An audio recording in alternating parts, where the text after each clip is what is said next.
ازيكم كل المتابعين عاملين ايه؟ يا رب دايما تكونوا بخير. رجعلكم فيديو جديد واول وصفات العيد. هنعمل الكحك على البارد بطريقه سهله جدا وبطريقه بسيطه. اقول لك كل التريكات اللي تنجح معاكي الكحك بكل الخطوات وكل حاجه. تابع معايا الفيديو للاخر كده. ولو انت اول مره تشوفيني واول مره تشوفي القناه بتاعتي يا ريت تشتركي في القناه وتفعلي الجرس على الكل عشان طبعا كل ما انزل فيديو جديد يوصلك اشعار جديد. اول حاجه كده يا بنات هنعمل بصوا خطوات بسيطة جدا تنجح معاكي الكحك. عايزة اقول لكم ان الكحك ده اسهل ما يكون بجد والله العظيم. واقول لك على حاجة انا يعني اتعلمتها في الفيديو ده لما انا في التسوية. اقول لكم في الاخر انا عملت ايه واقول لكم اللي انا كان المفروض ان انا اعمله عشان الكحك ما يفتحش منك. وشوية حاجات كده هقول لك عليها عشان ما تقعيش فيها والكحك يعني يبقى فيه اخطاء كتير، لا يبقى ناجح معاكي من اول مرة انت تعمليها.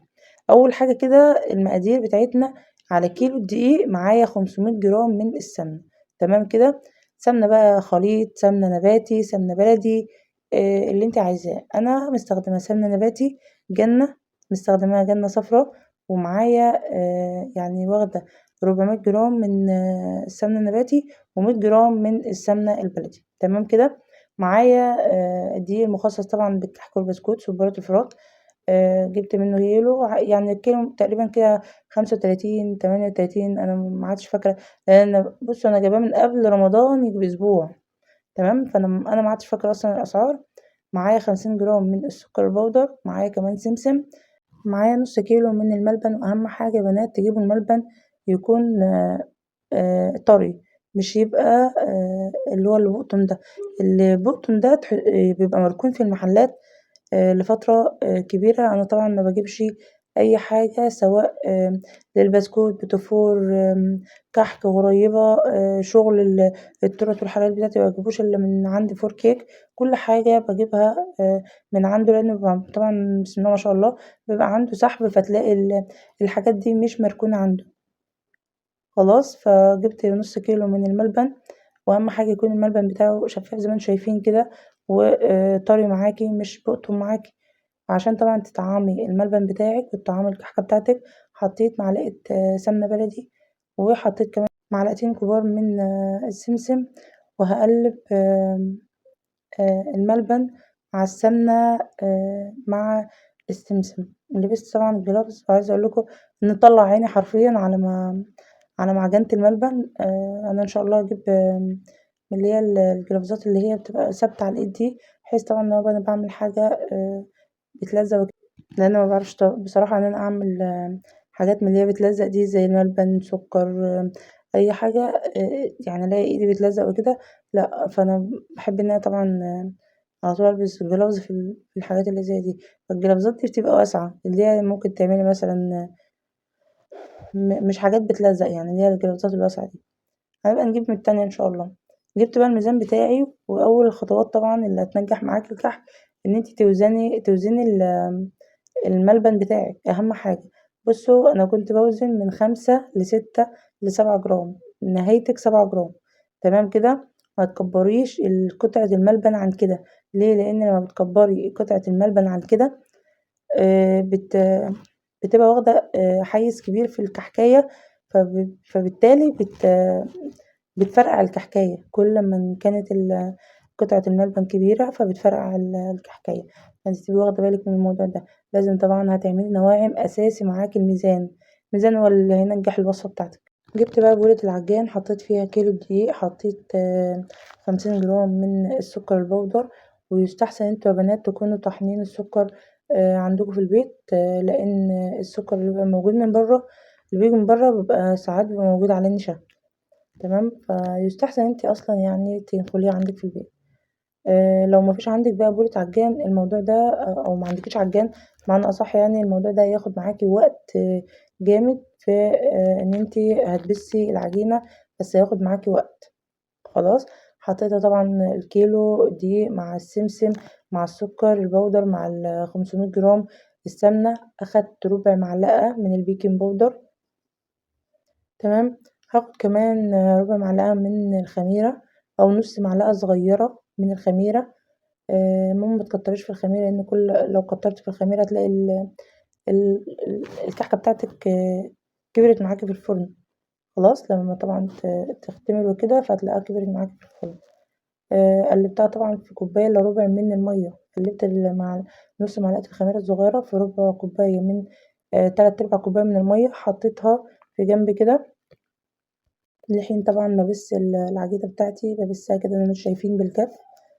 طبعا أنا مسرعة الفيديو معاكم، فكل مرحلة كده تيجوا تبصوا هتلاقوا العجينة بتتحول من حاجة لحاجة، مرة تلاقوها عاملة زي الرمل المبلولة، مرة تلاقوها بدأت إن هي تتكتل شوية لغاية ما تتجمع وتبقى عجينة.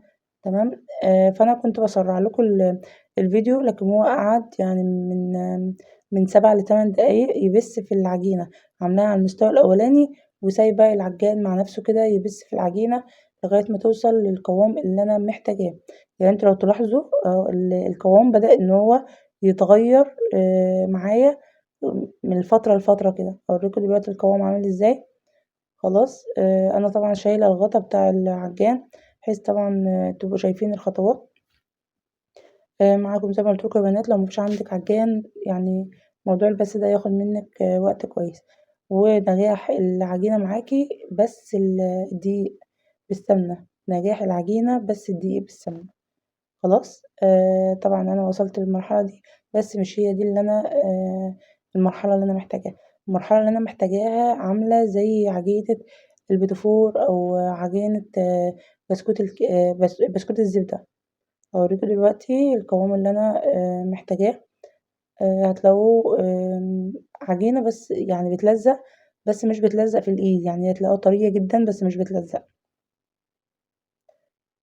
خلاص أنا اعتبر كده خلاص وصلت للقوام اللي أنا محتاجاه. بصوا هو ده اللي أنا محتاجاه، هي طرية جدا جدا بس مش بتلزق، ده القوام اللي أنا محتاجاه. طب هعمل ايه بعد كده بقى؟ اجيب كوباية الا ربع من المية، عليهم نص معلقة صغيرة من الخميرة، وانزل بالمية كلها. اعمل ايه بقى؟ انزل بلفتين بس، اول ما المية تختفي معايا خلاص بشيل ايدي وبقفل العجان بتاعي. خلاص كده انا ما عادش محتاجة، لان طبعا انا كنت ببس السمنة بال بالدقيق، او ببس الدقيق بالسمنه، ما كنتش لسه حطيت سوائل في العجينه بتاعتي. لما حطيت طبعا الميه خلاص انا ما اقدرش ان انا اعجن اكتر من كده عشان ما اطلعش ما يكونلوش عرق او ماده الجلوتين تظهر فيه. خلاص بجيب بقى قطعة كده بين ايديا احننها كده، وابدا ان انا احننها كده زي ما انتم شايفين. كل ما الاقي فيها تشققات لا انا هرجع تاني ان انا احننها. ما تفكريش ان هي بتشقق منك يبقى محتاجه سوائل، لا ما بتبقاش محتاجه سوائل خالص. كل ما انت هتكتري سوائل كل ما العجينه بتاعتك هتبقى ناعمه جدا زياده عن اللزوم. خلاص بصوا كده حاجه كده فوق الخيال، لا مشققه يعني هدخلها كده الفرن بنفس الحجم وهتطلع معايا بنفس الحجم. خلاص كده ماشيين خطوة خطوة وكده يطلع معاكي الكحك ناجح 100%. زي ما قلتلك أنا عملت الملبن 5 جرام، من 5 جرام ل7 جرام، ما تكتريش أكتر من كده. طب حجم الكحكاية هيبقى قد ايه؟ عشان زي ما قلتلك كده إن الميزان مهم جدا جدا معاكي في المطبخ. حجم الكحكاية يبقى 25 جرام، حابة ان انتي تخليه 30 جرام عادي مفيش مشكلة، بس هو ده الحجم المظبوط وده الحجم الكويس على حجم الملبن. 25 جرام، يعني الكحكاية كلها تبقى 30 جرام. خلاص. هبدأ ان انا طبعا اخد شوية كده اعملهم 25 جرام احطهم في البولة اللي جنبي، وابدأ ان انا اجوفها كده زي ما انتم شايفين. اول ما انا حنينها كده ولا خلاص طرت في ايدي ونعمت، ببدأ ان انا اجوفها، بس مش تجويف ان انتي ترققي سطح العجينة، لا تجوفيها بس تخلي برضو ايه سطح العجينة كده كلها سطح العجينة. طبعا انت ما بتدخلي صبعك فيها ما ترقهاش قوي. خلاص خلي كده يبقى فيه آه، العجينة تكون محملة، بحيث انها لما تدخل الفرن معاكي ما تبقاش رقيقة من فوق فتتفتح لما الملبن يسخن. واقول لك كمان على نصيحة انا جربتها نجحت معايا. لما انا كورت الملبن بتاعي اخدته ودخلته التلاجة على ما طبعا عجنت العجينة بتاعتي. ليه بقى؟ لان هيحتفظ بالسقعية بتاعة التلاجة. يعني الملبن هي ايه هيجمد معاكي شوية.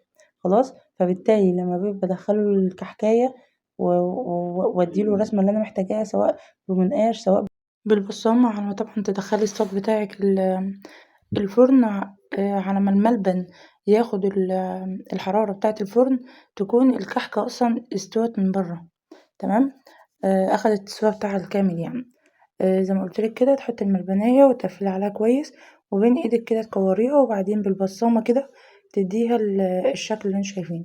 لو أنتِ خادمة العجينة كويس جدًا، جدًا هيطلع معاكِ بالشكل اللي أنتم شايفينه ده، بسم الله ما شاء الله اللهم بارك يعني حاجة كده حلوة جدًا وهيطلع نفس يعني هادخّله الفرن نفس الرسمة وهيطلع نفس الرسمة، وبنفس الحجم هيطلع برضك نفس الحجم، لإن أنا طبعًا عاملة المقادير مضبوطة.